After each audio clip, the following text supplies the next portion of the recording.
de esto. A ver, ¿qué es lo primero que tienen que hacer cuando quieren ustedes obtener la pendiente? ¿Qué tienen que hacer primero? Sacar el logaritmo. Tienen sus datos. ¿Qué le tienen que hacer a esos datos? Sacar el logaritmo. ¿Cuál es la función de sacar logaritmo? No, ¿cuál es la? A ver, ya se quedaron encarrilados. ¿Qué? ¿Linealizar? Linealizar. No les pregunté cómo la sacan. Ya quedaron traumados. A ver, allá atrás, señor, ya. No, le platicaron que traigan el cubrebocas, me doy cuenta que están hablando. Entonces, el objetivo es linealizar. ¿Por qué? Porque si tengo esto en curva, yo no puedo interpolar. ¿Sí? ¿Qué es interpolar? O sea, que ustedes puedan localizar un punto, cualquier punto en la recta, en este caso. ¿Sí me doy a entender? ¿Se acuerdan que ustedes hacen quieren conocer la concentración a tiempo cero, ¿no? Sí. ¿Y cómo lo hacen? Con la ecuación de la recta, ¿sí? Pueden sacar la concentración a tiempo cero de dos maneras. Una es como lo han estado haciendo, sustituyendo la ecuación de la recta. La otra es gráficamente. Si ustedes tienen ya una recta de punto 99, ustedes pueden interpolar en cualquier punto y conocer lo que quieran, ya sea X o sea Y. ¿Sí me da a entender? O sea, por ejemplo, yo quiero saber la concentración a las 2 horas, ¿no? Entonces, ¿qué hago? Pongo una línea punteada a donde toque la recta y bajo. Bajo, y de esta manera el punto donde toque, ese es la concentración. O sea, es menor la precisión, pero si hicieron bien si su recta es lo suficientemente recta y su escala es adecuada, no difiere mucho. O sea, lo pueden hacer, lo ideal es con la ecuación, esto es más preciso. ¿Y eso es mejor en una computadora? Sí, les digo, también lo pueden hacer ya, la computadora se lo hace. Bueno, pero también tienen que aprender a hacerlo en el papel milimétrico, por eso tienen que hacer su escala, ¿sí? Pero bueno, ustedes pueden interpolar, y esto es aplicable, por ejemplo, cuando hacen curvas de calibración para los equipos. O sea, a lo mejor ustedes no van a ocupar mucho equipo, pero sí van a llegar a ocupar. Entonces, en los equipos a veces hay que hacer una curva de calibración con concentraciones conocidas para cuando ustedes pongan la muestra, que no saben la concentración, puedan interpolar la gráfica, ¿sí? Entonces, es aplicable en otras cosas. Entonces, ¿sí queda claro cómo pueden interpolar? O sea, si yo quiero conocer la concentración a las 3 horas, ¿no? Nada más pongo una línea, aquí hay una línea donde choque la curva y bajo. Y yo ya sé, aquí está la concentración, yo ya sé, de acuerdo al punto donde choca, cuál es mi concentración. ¿Sí? Es una vez que la idea esté recta. Ya que esté recta, sí, ese es el requisito, que tiene que ser una recta y tiene que tener una R. Entre más cercana a 1 es más confiable tu dato, porque puedes obtener los datos, pero que sean confiables, eso ya es otra cosa, ¿no? Si es la curva recta, es más confiable. ¿Sí? Pero bueno, para que vean que las matemáticas sí sirven. Eso es el... Ok. Ahora, vamos a ver que ya quedó pendiente lo de la distribución. Sí. Ya vimos la absorción, que es el paso del fármaco a sangre. Y una vez que el fármaco está en sangre, ¿qué sigue? Su distribución. La distribución, ¿no? Que es ahora el fármaco va a repartirse en todos los tejidos del organismo. Ya se conectó Nayel. Ahí está casada. Ayer. A ver qué nos muestra Nayel. Ay, Dios.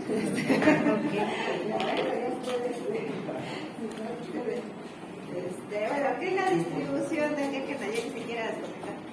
Es la repartición de los fármacos. A ver, es la repartición de los fármacos en los diversos tejidos.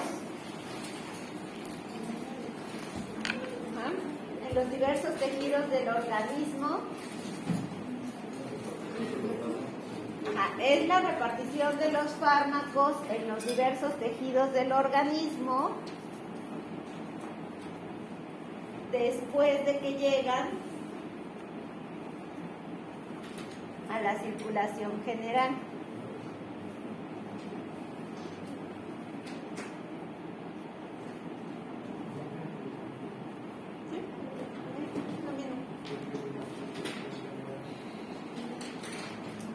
¿cierto? Sí. Entonces, una vez que llega el fármaco, se va a distribuir a todos los tejidos del organismo. ¿Vamos bien hasta ahí? Ahora, ¿se acuerdan? Cuando el fármaco está en sangre, ¿qué puede pasar? ¿Qué hay en la sangre? Bueno, muchas cosas.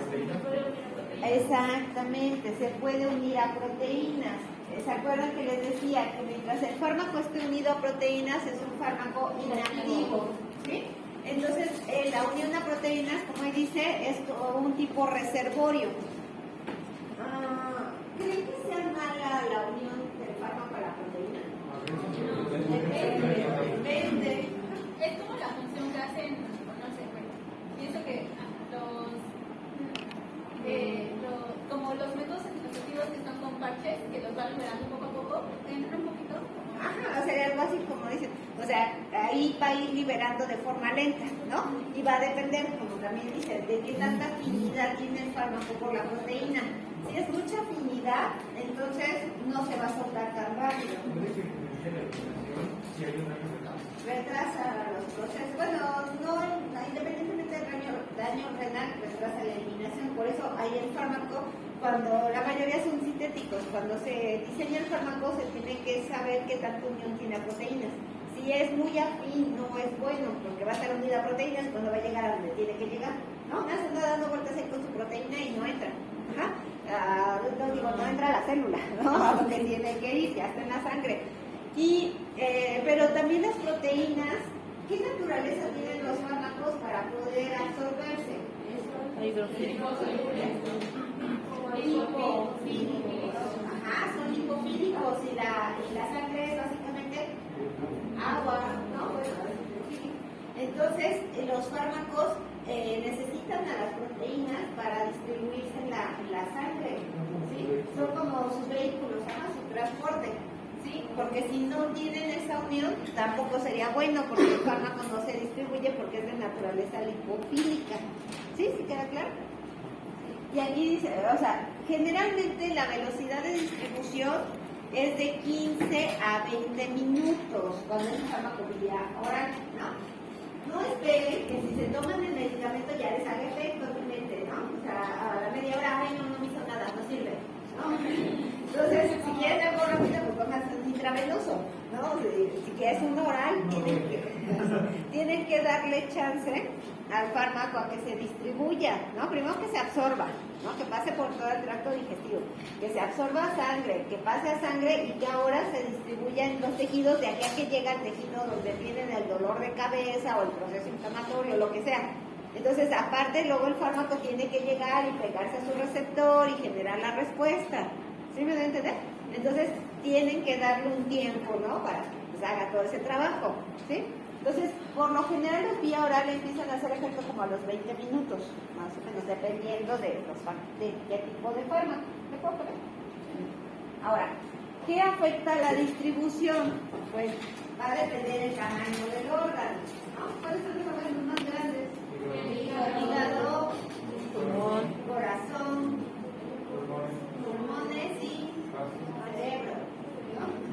Entonces, ahí la distribución va a ser, de hecho esos órganos que mencionamos son de los primeros donde llega la sangre, ¿no? Y es donde llega primero el fármaco. ¿Ah?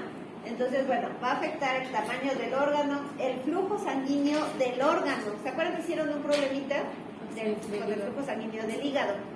¿No? Entonces depende del flujo que tiene cada órgano, qué tan afines a las proteínas y qué tan liposoluble o hay fármacos que también son hidrofílicos, no todos son liposolubles, pero bueno, son los menos, entonces también la solubilidad.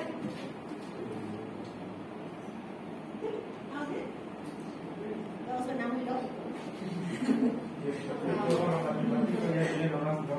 Bueno, no, nadie dijo que íbamos a sacar las matemáticas.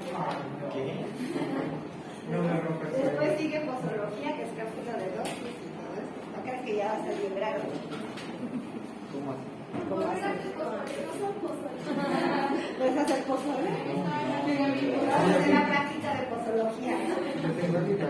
Pozole verde, pozole estilo guerrero. ¿Me puedo cambiar? Ay, no. Ah, sí, le pega las capturas. Bueno, es mucho rollo, pero bueno. Vamos a ver del volumen de distribución aparente. ¿Ah? Entonces, ¿se acuerdan que ahora que hicieron sus cálculos y les daban volúmenes de distribución muy grandes, de 35 litros y esas cosas, ¿no? Por eso lo que les decía ayer, es aparente, o sea, es un volumen, es un dato hipotético, que se supone que es el espacio, como ahí dice, en apariencia disponible para contener el fármaco. No, pues ahí dice, es el volumen hipotético de líquido en el que debería disolverse la cantidad total de fármaco que llega al organismo para conseguir una concentración igual a la del plasma. O sea, Entonces, en el órgano con el plasma. ¿ande? Acuérdense, a ver, ahorita vamos a hablar de eso. No solo el único líquido no es el plasma, y de hecho no es el mar que tiene mayor cantidad, sino cuál es. Otro líquido.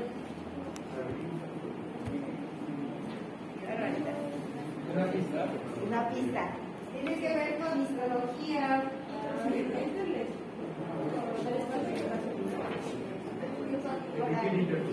Intersticial, exactamente. Es el líquido de los tejidos. Ajá, el líquido que hay en los tejidos es el líquido intersticial. Entonces a eso hace referencia. Ajá, al líquido en el que debería disolverse la cantidad de fármaco para conseguir lo mismo que hay en plasma, porque el fármaco anda en plasma, ¿no? Se distribuye en el plasma, ¿sí o no? Pero ¿a dónde tiene que pasar? A los tejidos, sino cómo va a hacer efecto, ¿no? Entonces tiene que pasar a los tejidos. Entonces es el volumen en el que se tiene que disolver el fármaco que está que necesita para distribuirse a los tejidos, que sea igual al que está en plasma, comparable. Porque aquí estamos hablando no solo de un líquido, que no es el plasma, sino también el líquido intersticial. Y de hecho es mucho mayor el volumen del líquido intersticial que el líquido que tenemos en plasma. ¿Sí? Más o menos, ahorita les enseño más unos dibujitos. ¿Sí? A ver, su ardillita. ¿Cómo anda? ¿No? Les dice, creo que el doctor Charly, su ardilla gorda. Sí, sí, ya ha corrido mucho. Se ve esta flaca, la ardilla de tanto correr. ¿Me vas a ver? Bueno, mañana corre mucho. Ni lo atropella. ¿Tuvieron en la mañana? Examen. ¿Ah, tuvieron examen? ¿De qué? Historia. Conoce al doctor Frey. Claro.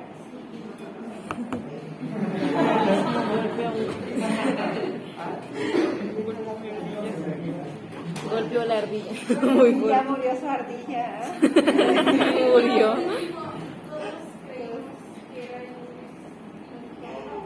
Ah, de esos días en que uno llega y hay examen y sientes así la adrenalina como recorre tu cuerpo. Está bien. En una noche. Y luego para que vacíen sus conocimientos en el examen y se les olvide todo saliendo, ¿no? Sí. Uno sale del examen y ya no se acuerda de nada. ¿Qué le puedo comentar? Sí. Suele pasar. No, siempre hay un recusamiento.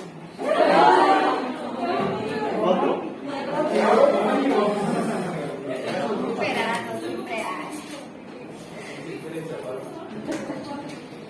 Bueno, ahí dice que el volumen, lo que les decía, el volumen total de los líquidos es aproximadamente de 42 litros. Ajá, dicen, bueno, como 42 litros. En un adulto de 65 a 70 kilos. O sea, ya ven que siempre es el promedio, ¿no? De un adulto de 70 kilos, ese es el volumen total de líquidos, incluyendo, o sea, en general.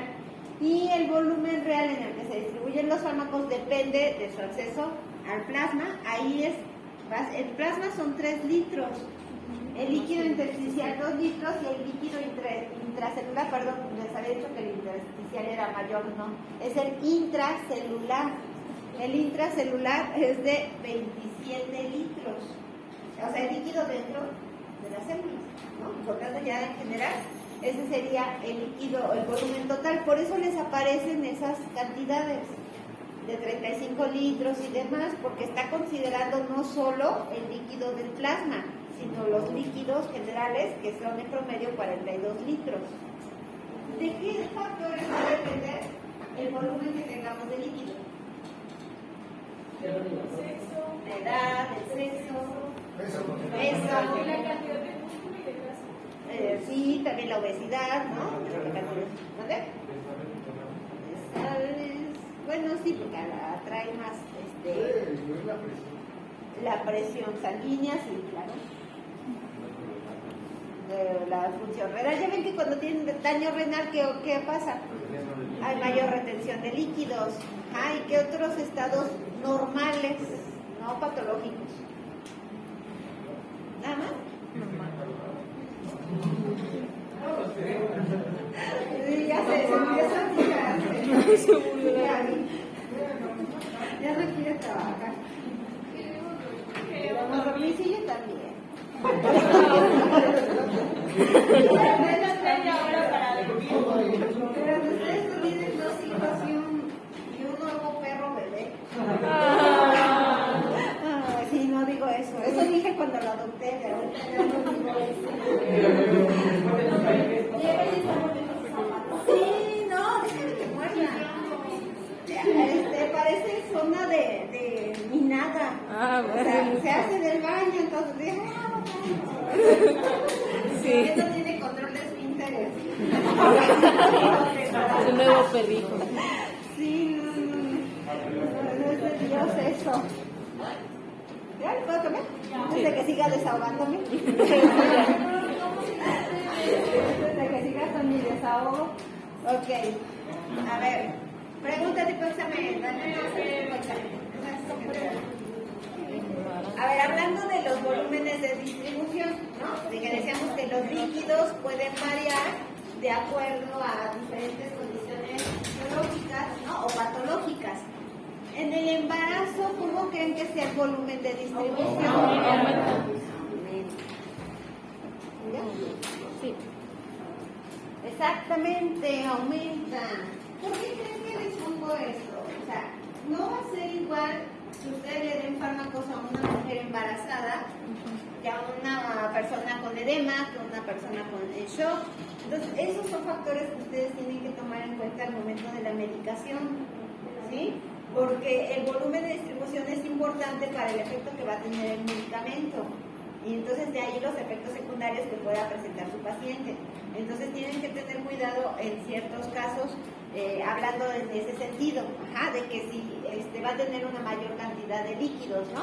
Entonces en el embarazo va a aumentar el volumen, ¿no? De por sí ya ven que el corazón crece y bombea más sangre, porque tiene que fluir también al producto. Entonces, y luego si depende de la etapa de embarazo, ya ven que en los últimos meses se sube de peso, ¿no? Y comienzan a acumular líquidos. ¿Y cuál es el riesgo en este caso?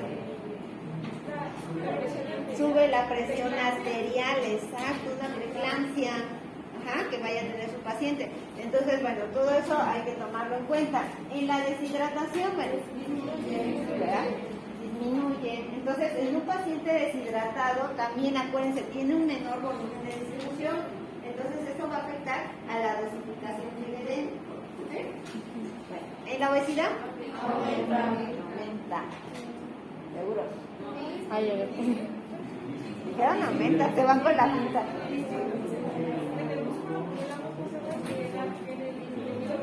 Exacto.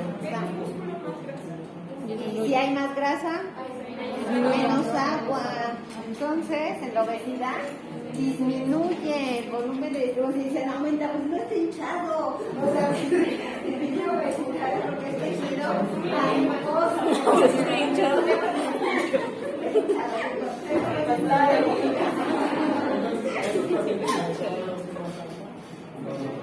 Híjole, y los pacientes, por ahí tengo un artículo que nunca se los doy, pero les debo de hacer.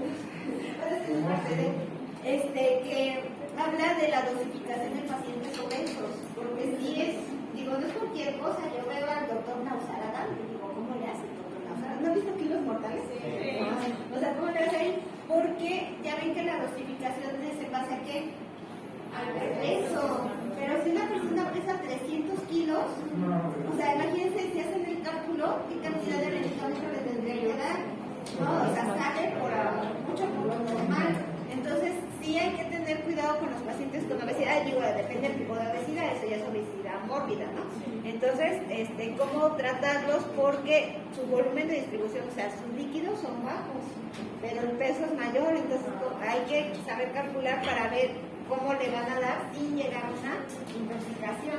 Y aparte, si tiene más tejido graso y los tejidos son de tipo lipofílico, fármaco lipofílico, tienden a acumularse en el tejido adiposo y tiene mayor cantidad de tejido adiposo, ¿no? Y entonces va a estarlo liberando de a poco y aunque le retiren el medicamento va a quedar como un reservorio en el tejido adiposo. Y si le siguen dando, pues va a aumentar la concentración y puede llegar a toxicidad. Ajá. Entonces, por eso les digo, si es todo un rollo, en casos, extremos de obesidad, porque hay que saber dosificar. Ya lo veremos. Yo espero que si nos dé tiempo de fijar esa. ¿En shock? ¿Oye? Ahora se aumenta.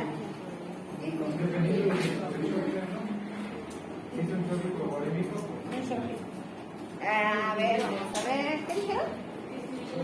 Exactamente, disminuye en el sentido de un shock hipovolémico, exactamente. En edema, está muy fácil. Aumenta. Y en ascitis, exactamente, ¿ya ven? No están tan Así viene el no, examen. dije, esta no es tipo examen. Pero dije, tipo examen, dije, no, esta es de cultura general. Cultura general para los médicos. ¿Hasta ahí vamos bien? Sí. Bueno, ahora sí un caso clínico. No la quieren. A ver, Emily, ¿me ayudas a leer, por favor? Estás adelante. Si ya no quiero. ¿Qué le digo si no veo? Estás ahí.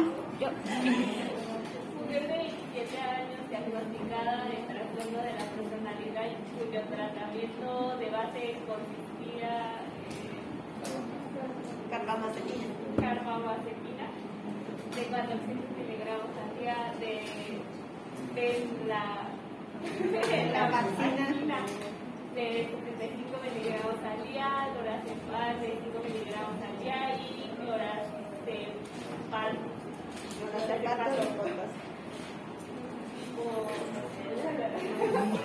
15 miligramos al día. 15 miligramos al día.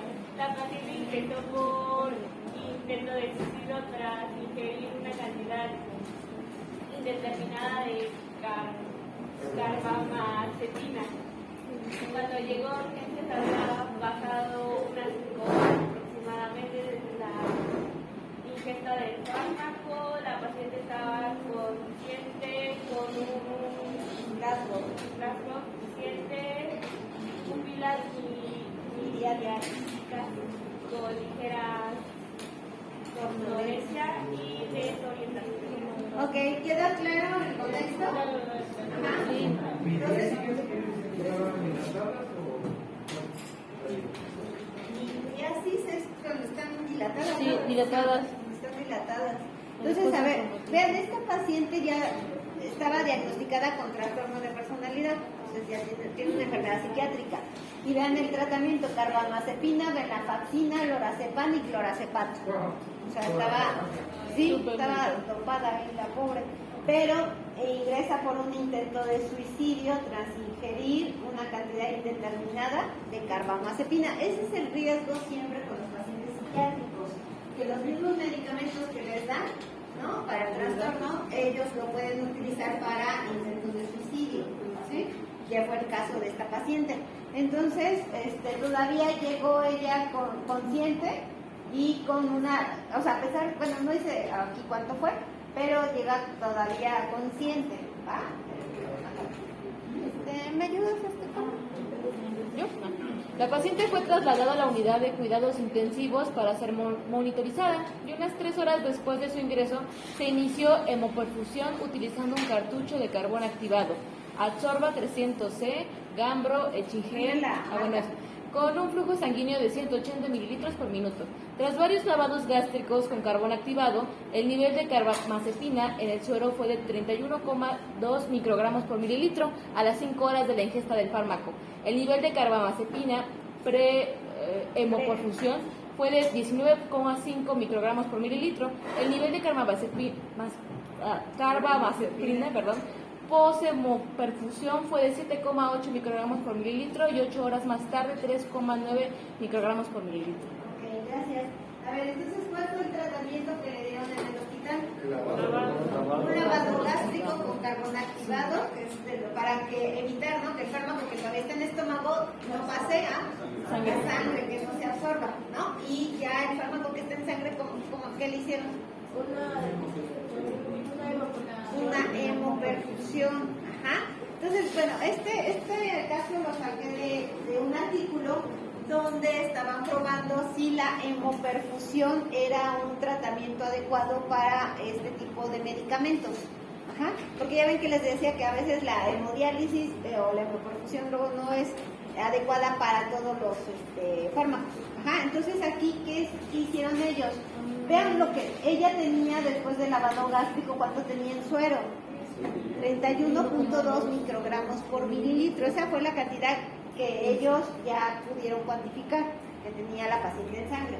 Después, ya antes de la perfusión ya tenía 19.5 y después 7.8.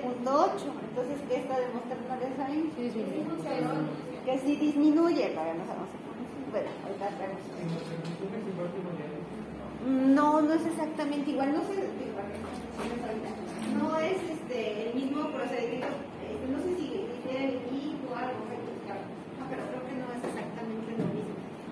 Y bueno, la intoxicación se puede clasificar en 4 estadios: recaída potencialmente catastrófica con niveles mayores a 11 microgramos por mililitro, aturdimiento y ataxia a niveles de 11 a 15 microgramos por mililitro, combatividad y alucinaciones a niveles de 15 a 25 microgramos por mililitro, y convulsiones y coma a niveles mayores, ¿verdad? Mayores que 25 microgramos por mililitro. ¿Cuánto tenía su paciente cuando ingresó? 32 microgramos, o sea, se supone que ella debería de presentar ¿qué? Coma y alucinaciones, ¿no? Ya casi llegaba, ahora sí, podría llegar hasta la muerte. Ajá, y de hecho, cuando llegó todavía estaba consciente. Ajá, entonces tenía niveles sumamente elevados de carbamazepina. Ajá, entonces no porque llegara consciente quiere decir que ya estaba libre de riesgo. Y bueno, aquí dice que el rango terapéutico, o sea, el terapéutico es de 4 a 12 microgramos. Como ya vimos, la paciente tenía 32, a 3 veces la dosis. Estos fármacos, dice, bueno, son 3 veces la dosis, pero el problema es de que si se fijan, las tabletas son muy pequeñitas, ¿no? Porque son muy potentes. Entonces no necesitan así mucho fármaco para llegar a estados de coma o la muerte. ¿Ah? Entonces, aquí ¿qué hicieron los investigadores? Para que vean que sí sirven todo lo que hicieron. Ajá, y determinaron los parámetros farmacocinéticos para poder saber si el sistema de hemoperfusión era adecuado para eliminar el medicamento. ¿Sí? O sea, esto se los pongo para que vean ustedes la aplicación que tiene de los parámetros que estaban evaluando. ¿Qué evaluaron ellos? La tasa de eliminación, bueno, la tasa constante de eliminación, la KE, la vida media de la carbamazepina antes, durante y después de la hemoperfusión, ¿sí? Entonces son parámetros que ellos ocuparon. ¿Vamos bien, Stey? Sí. Bueno, esta es la gráfica que presentan ellos, de cómo ven, ¿ya vieron? Es similar a las gráficas que ustedes han hecho, porque estuvieron ellos haciendo esas cinéticas, estuvieron tomando muestras de sangre cada cierto tiempo para ver si iba disminuyendo los niveles de carbamazepina, ¿no? Y pues así se ve la tendencia. Aquí la diferencia es que no era en condiciones normales, sino con la hemoperfusión, o sea, estaba siendo ayudada a la eliminación, ¿no? Entonces, vean, aquí a las 5 horas fue cuando ellos pusieron la hemoperfusión. Ajá, y luego, ¿ya vieron? Como desciende. Ajá, baja. La concentración es más rápida, la eliminación una vez que hicieron la hemoperfusión. ¿Sí? ¿Sí queda claro? ¿Lo puedo tomar?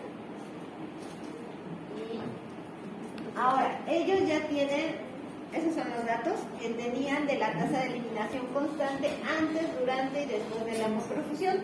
Con esos datos calculen ustedes el tiempo de vida medio. Creyeron que no había logrado.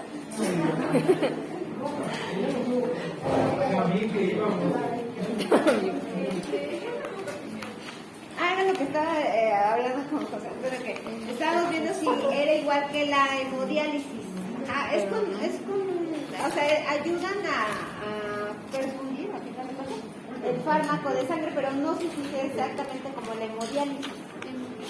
¿Ya ven qué pasa? En la hemodiálisis hacen pasar la sangre a través de un equipo, y el equipo es el que elimina, hace la función como del riñón, para más rápido.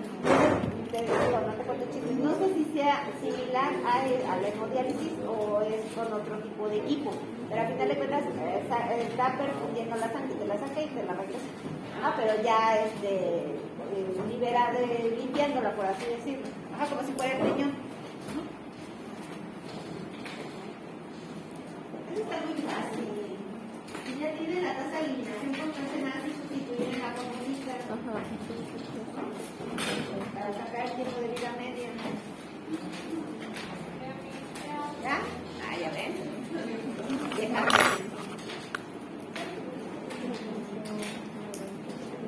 ¿Ya? ¿Qué les dio la primera? Luego.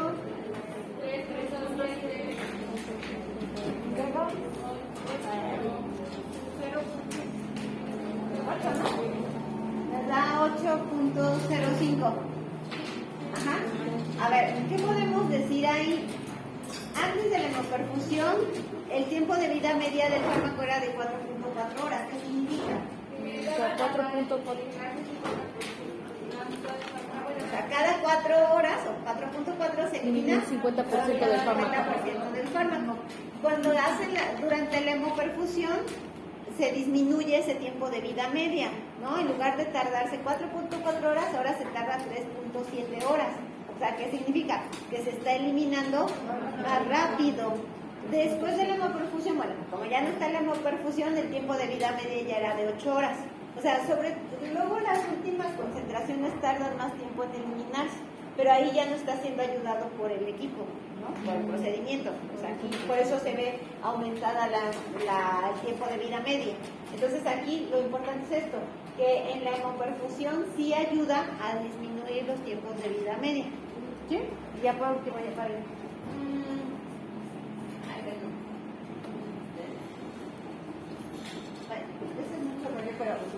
Resumen. No, o sea, es la conclusión. Entonces, aquí el problema en este caso era la carbamazepina. Que la carbamazepina, como ahí dice, tiene una distribución y un metabolismo, o sea, una biotransformación compleja. Y eso hace que sea un poco más difícil de eliminar, porque de hecho es un fármaco con un alto peso molecular. Ya ven que las proteínas y moléculas grandes, la unidad es Daltons. ¿Se lo escucharon? Es tantos kilodaltons o Daltons. En el caso de la carbamazepina es de 236 Daltons.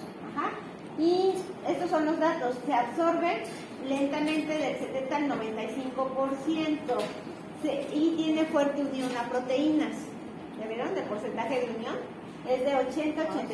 Así tiene una fuerte unión a proteínas. Y su volumen de distribución es de 1 a 2 litros por kilo. Su biotransformación es a través del citocromo, que eso lo vamos a ver después, que es una de las principales enzimas. Esta enzima la ocupan casi todos. Entonces ese es el problema, porque luego se satura la enzima. Es esta la que más se ocupa, la CYP3A4. Y su vida media de eliminación es de 12 a 20 horas. Entonces tiene una vida de eliminación muy lenta. Y dice que después de una sobredosis puede ser hasta 55 horas. Entonces, aquí lo que se demuestra es que el ocupar la hemoperfusión para que sea más rápida la eliminación es adecuado en casos de sobredosis. ¿Sí? Conclusión. Bueno, entonces mañana seguimos con esto del volumen de distribución. Vamos al laboratorio.